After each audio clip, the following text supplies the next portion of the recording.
చేకూరి కీర్తి ఐఏఎస్కి అనర్హురాలం. గుంటూరులో ఇంతమంది కార్పొరేషన్ అయిన తర్వాత ఎంతోమంది ఐఏఎస్ ఆఫీసర్లు వచ్చారు. కృష్ణబాబుని చూసాం, ప్రవీణ్ ప్రకాష్ చూసాం, ఎంతోమందిని చూసాం.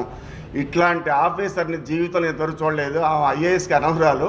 తక్షణం ఆ మీద పోలీస్ కేసు పెట్టి ఏసీబీ, విజిలెన్స్, సిఐడి విచారణ చేయాలి.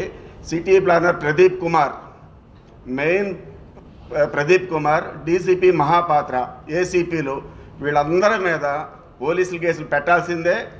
ఏసీబీ విచారణ జరగాల్సిందే, విజిలెన్స్ విచారణ జరగాల్సిందే. ఇవన్నీ ఈరోజే వెస్ట్ ఎమ్మెల్యేకి, ఈస్ట్ ఎమ్మెల్యేకి, వీళ్ళందరికీ ఇప్పుడు చెప్పిన విజిలెన్స్ కానీ, డీటీసీపీ డిపార్ట్మెంట్కి కానీ వీళ్ళందరి మీద కంప్లైంట్ ఇవ్వబోతున్నాం ఈరోజు సాయంత్రం. వీళ్ళ మూలాన చాలా కోట్ల రూపాయలు నష్టపోయాం. సైటు కొని సంవత్సరం కూడా ప్లాన్ అయిన తర్వాత బిల్డింగ్ కట్టిన తర్వాత సంవత్సరం ఆక్యుపెన్సీ వీళ్ళ మూలాన కోట్ల రూపాయలు నష్టపోయాం.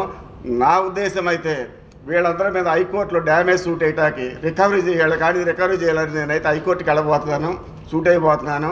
సిపి వచ్చి సొంత రాజ్యాంగం పెట్టాడు.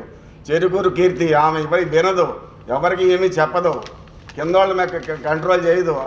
ఆమె ఏ టైంలో ఆఫీసులో ఉంటుందండి మీకు తెలుసా? కృష్ణబాబు, ప్రవీణ్ ప్రకాష్ ఏ టైంలో ఆఫీసులో ఉన్నారు? రిజిస్టర్ని కలిసేవాళ్ళు. ఏమో ఎవరిని కలుస్తుందా? అసలు అపాయింట్మెంట్ ఇది చెప్తే వెంటనే నవ్వుద్ది, చేస్తానంటది. ఏమీ లేదు. వాడు డీసీపీ, వాడు ఎక్కడో ఒరిస్సా నుంచి వచ్చాడు. వాడు పెట్టే రూల్స్ అంటే గవర్నమెంట్కి విరుద్ధంగా రూల్స్ పెడతారా? ఇప్పుడు డీటీసీపీ డైరెక్టరు, మెయిన్ వీళ్ళందరూ హెడ్. ఆమెకి వెళ్ళి కంప్లైంట్ ఇస్తే ఆమె పిలిపిస్తేనే ఆ మాట వినలా వీళ్ళు.